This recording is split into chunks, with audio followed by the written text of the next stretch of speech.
How to clear the all liked videos on YouTube at once. Hey guys, welcome back to the channel.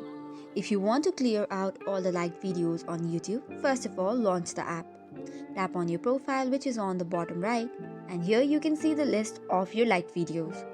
To remove it, you'll have to tap on the Google account which is on your profile. Then after tap on data and privacy and scroll down. Under history settings, you will see web and app activity. Tap on it. This should take you to another page. Scroll down and you will see web and app activity again. Tap on manage all web and app activity. Then after you will see this page. You must locate a search your activity search bar. Tap on the three dots of it and then go to other activity. Now scroll down until you can find the option of videos and like post on your YouTube. Once you have found all of such comments, likes and videos on YouTube, tap on view such. After that, you will be landed to another page.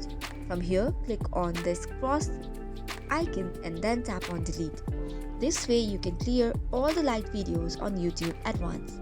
So this is all for today's video. For more such contents, do not forget to hit the like and subscribe button. Thank you and keep watching.